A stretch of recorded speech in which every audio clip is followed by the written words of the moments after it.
Assalamualaikum warahmatullahi wabarakatuh. Alhamdulillah, masyukurillah, la haula wala quwwata illa billah, asyhadu an la ilaha illallah, Muhammadur Rasulullah. Yang terhormat Kepala Sekolah SD Negeri 1 Sukaagung, yang saya hormati Bapak Ibu Dewan Guru yang berbahagia.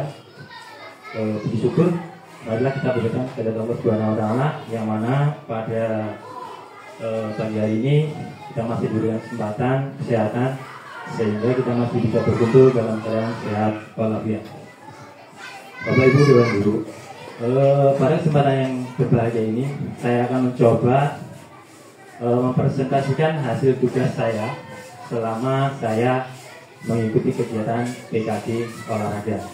Nah, ini adalah salah satu tugas dari beberapa rangkaian tugas yang saya kerjakan, yang saya ikuti di PKG PJOK Kabupaten Langus. Untuk yang tugas yang ini, saya akan merancang sebuah pembelajaran yang berbasis proyek dengan komunitas belajar sekolah. Nah, untuk model pembelajarannya di sini saya menggunakan model pembelajaran keterampilan gerak. Di situ untuk keterampilan geraknya saya memakai permainan tradisional. Ini ya, merancang pembelajaran berbasis proyek. Nah, untuk temanya di sini saya ambil sehat bugar dengan berolahraga. Nah, untuk permainan tradisionalnya saya ambil permainan gobak sodor. Temanya sehat bugar dengan berolahraga. Next. Nah, untuk latar belakangnya di sini permainan tradisional seperti gobak sodor semakin terpinggirkan oleh permainan modern yang cenderung individualitis. Hal ini menyebabkan siswa kurang mengenal warisan budaya lokal dan lebih tertarik pada permainan digital yang dilakukan sendiri. Nah, sebagai upaya untuk melestarikan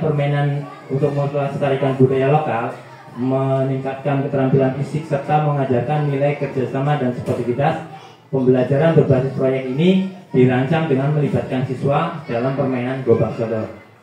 Mereka dapat mempraktikkan nilai-nilai kebersamaan sambil membangun kepekaan terhadap budaya tradisional. Nah, hal ini yang menjadi alasan dari perlunya membangkitkan kembali permainan tradisional sebagai bagian dari hidup anak-anak, baik saat di sekolah maupun ketika bermain bersama teman-temannya di lingkungan tempat tinggal mereka. Nah, ini yang menjadi latar belakangnya ya Bapak Ibu.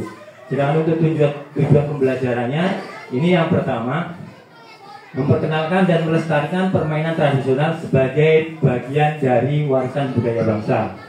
Yang kedua, menanamkan nilai-nilai luhur seperti kerjasama, sportivitas, kejujuran, dan saling menghormati melalui aktivitas fisik. Yang ketiga, meningkatkan kemampuan kognitif, motorik, atau keterampilan gerak, sosial, dan emosional anak.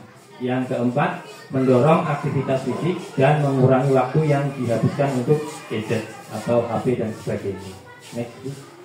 Nah, untuk produk utama dari model pembelajaran ini adalah model pendidikan gerak.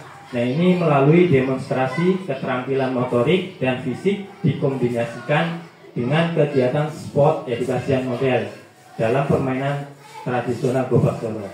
Nah, sport edukasi model ini adalah model pendidikan olahraga. Nanti saya jelaskan lagi. Nah, untuk hasil produknya ini ada 4.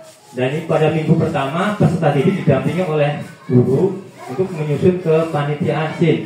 SIN itu adalah sport education model. Nah, peserta didik membentuk tim masing-masing dari nanti kelas 4, kelas 5, dan kelas 6. Yang saya pakai kelas 4, kelas 5, dan kelas 6.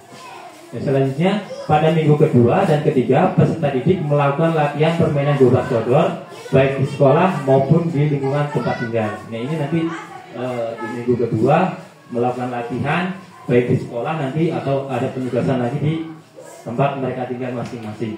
Selanjutnya pada minggu keempat peserta didik mengadakan perlombaan antar tim dalam sebuah kompetisi kecil yang diadakan di sekolah dengan panitia yang sudah dibentuk pada minggu pertama.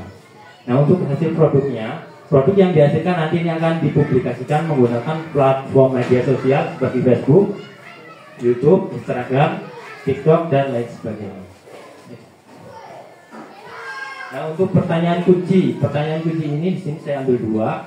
Yang pertama, bagaimana merancang permainan tradisional yang menarik bagi peserta didik. Yang kedua, apakah manfaat yang dihasilkan dengan melakukan permainan tradisional. Next. Nah, untuk tipe proyek dan model pembelajaran, ini saya menggunakan tadi permainan tradisional Gobak Sodor. Untuk tipe proyeknya yaitu memecahkan masalah dalam dunia nyata. Untuk modelnya, model sport education model. Sport education model adalah model pendidikan olahraga. Di situ nanti anak-anak diberikan pengetahuan di dalam sport education model itu, diberikan pendidikan tentang bagaimana peraturan permainan, cara bermain, cara menjadi wasit, cara menjadi penonton yang baik, cara menjadi pencatat skor. Pokoknya di dalam sport education model itu anak dididik tentang pengetahuan bagaimana cara bermain Gobak Sodor. Karena saya di sini mengambil permainan Gobak Sodor. Dan untuk keterlibatan siswa, peserta didik kelas 4, kelas 5 dan kelas 6, baik putra dan putri semuanya dari kelas 4, 5 dan 6. Untuk waktunya, waktu kegiatan ini dilaksanakan di setiap hari Sabtu di bulan November dan Desember. Jadi waktunya hanya kurang lebih 1 bulan. Di setiap hari Sabtu nanti saya ambil di minggu ke-3, ke-4, di Desember minggu pertama dan minggu ke-2. Nah, untuk mata pelajaran yang terlibat di sini ada 1 PJOK udah tentunya, ada TIK, ada matematika dan ada IPA. Kenapa saya ambil TIK? Karena TIK di situ nanti untuk mengolah data yang sudah selesai ini nanti diolah menggunakan teknologi informatika dan komputer. Untuk matematika, kenapa saya ambil masuk dari matematika? Nanti di situ ada penghitungan skor dalam permainan Gobak Sodor. Untuk IPA di situ ada anatomi tubuh dan sebagainya yang menyangkut dengan mata pelajaran IPA. Sedangkan untuk pembelajaran berbasis proyek di sini, pembelajaran yang dilaksanakan ini termasuk di kegiatan co-kurikuler. Maksudnya di sini adalah kegiatan yang dilakukan siswa untuk memperdalam, menguatkan atau pengayangan materi yang telah dipelajari dalam kegiatan intrakurikuler. Nah, untuk karakteristik pembelajaran berbasis proyek ini, untuk mata pelajaran yang menjadi lokomotif atau penggerak yaitu pendidikan siswanya olahraga dan kesehatan. Untuk mata pelajaran lain yang terlibat tadi ada PJOK, ada TIK, ada matematika, ada juga IPA. Untuk peran yang terlibat ini ada siswa kelas 4, 5 dan 6 dan dewan guru. Untuk lokasi nanti saya memakai halaman di Negeri 1 Sukoharjo. Sedang untuk produk yang dihasilkan adalah permainan Gobak Sodor. Untuk teknologi yang digunakan ada laptop, ada HP, proyektor, speaker, software seperti Canva, Capcut, YouTube, FB dan XD. Canva, Capcut untuk mengedit hasil dari pembelajaran. Nah, untuk gambaran besar dari pembelajaran berbasis proyek ini ada kelihatan nggak Ibu? Tempat satuan pendidikan di Negeri 1 Sukoharjo untuk kelasnya 4, 5 dan 6. Untuk tempatnya, untuk temanya itu permainan tradisional. Untuk topiknya sehat bugar dengan berolahraga. Waktunya 4 minggu. Sedangkan dimensi profil pelajar Pancasilanya ada apa sih?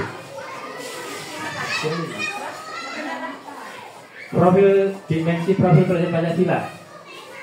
Di tujuan ya? Yang ini Bu. Oh itu. Oh iya, beriman dan tahu Tuhan Yang Maha Esa, bergotong royong dan kreatif. Untuk yang selanjutnya itu elemennya saya kosongkan. Untuk tujuan pembelajarannya sama seperti yang di pertama itu memperkenalkan dan melestarikan permainan tradisional, menanamkan nilai-nilai sportivitas, kejujuran, kerjasama, meningkatkan kemampuan kognitif, ada juga mendorong aktivitas fisik.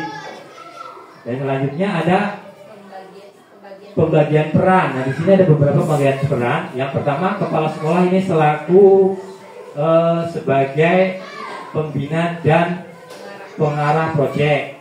Dan selanjutnya ada guru PJOK sebagai koordinator proyek, guru mata pelajaran atau guru kelas ini sebagai koordinator dan fasilitator.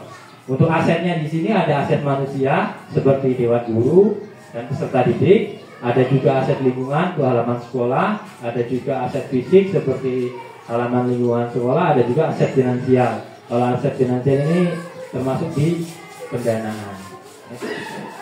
Nah, ini alur pembelajaran berbasis proyek. Nah, ini alur pembelajaran berbasis proyek ini ada alur dan aktivitas. Untuk alurnya adalah peluncuran proyek itu di minggu pertama, sedangkan pengumpulan informasi itu ada di minggu pertama juga, sedangkan pengembangan dari umpan balik itu ada di minggu kedua dan ketiga, untuk pelaksananya di minggu keempat.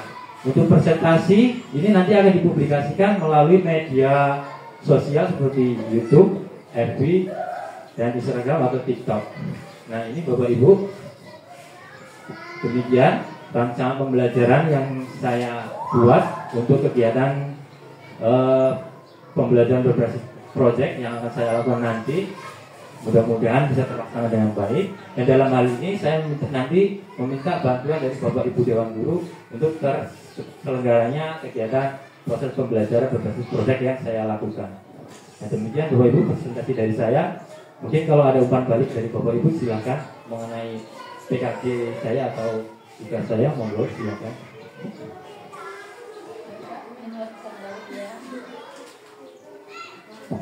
Baik Bapak Ibu, kalau tidak ada, demikian Bapak Ibu hasil dari presentasi saya. Kurang dan lebihnya saya mohon maaf. Semoga ini bisa bermanfaat buat saya pribadi dan khususnya bagi peserta didik dan Bapak Ibu sekalian. Kurang lebihnya saya mohon maaf. Saya ini. Assalamualaikum warahmatullahi wabarakatuh.